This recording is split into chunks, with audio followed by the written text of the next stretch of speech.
Pohon tua berumur ratusan tahun di Boyolali roboh dan menimpa telaga serta sebuah warung. Sementara di Banten, sebuah pohon trembesi besar tumbang akibat tertabrak truk. Batang pohon sempat menimpa mobil box yang melintas. Sebuah pohon tua jenis munggur di telaga yang menjadi lokasi pemandian Umbul Langse, Desa Nepen, Boyolali roboh pada Rabu dini hari.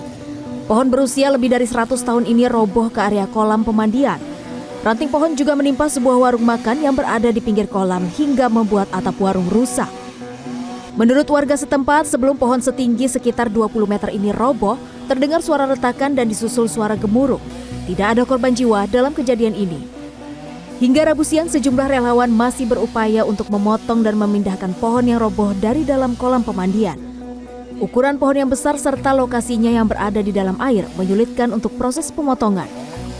Akibat kejadian ini, kunjungan ke Umbul Langse ditutup sementara waktu.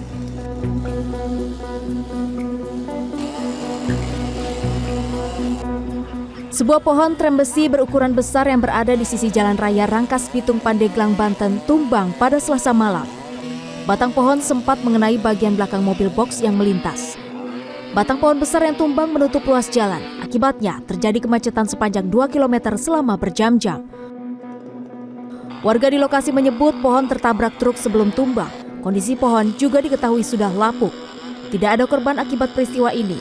Petugas BPBD, TNI, Polri, dan warga memotong batang pohon besar yang tumbang menghalangi jalan. Proses pemotongan batang pohon berlangsung berjam-jam. Akibatnya, kemacetan baru dapat terurai Selasa tengah malam. Tim Liputan CNN Indonesia.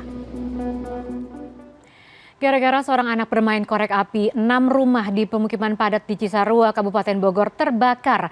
Adapun di Kelapa Gading Timur, Jakarta Utara, akibat pengemudi lupa menarik rem tangan, mobil taksi meluncur mundur dan terjun ke kali. Simak informasinya dalam Kilas Metropolitan.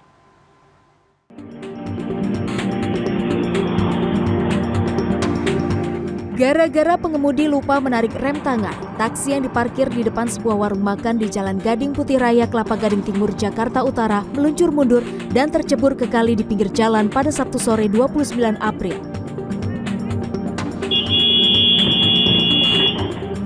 Akibatnya bagian belakang mobil rusak. Selasa sore, saksi menyebut usai kejadian perusahaan taksi langsung menderek kendaraan dari lokasi kejadian.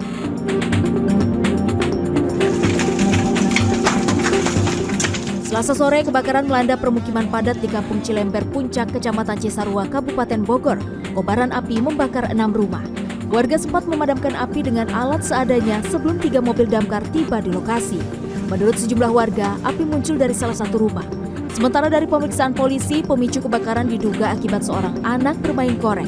Api lantas membakar kasur di kamar. Korban yang menderita luka bakar di kaki dirawat di rumah sakit. Usai berkobar selama 2 jam, api akhirnya berhasil dipadamkan. Seorang pria di Penggilingan Cakung, Jakarta Timur tewas terjepit di sela ventilasi ruang tamu pada Rabu dini hari. Jasad korban berumur 40 tahun ini ditemukan menggantung di dinding. Setelah berupaya lama, polisi dan petugas pemadam kebakaran akhirnya berhasil mengevakuasi jasad korban. Diduga korban tewas kehabisan oksigen. Belum diketahui apa yang membuat korban naik dan masuk ke lubang ventilasi. Hanya saja diketahui pijakan untuk naik ke lubang ventilasi terjatuh sehingga korban diduga tidak bisa menahan tubuhnya. Sementara itu, keluarga menolak korban untuk diotopsi. Tim Liputan CNN Indonesia.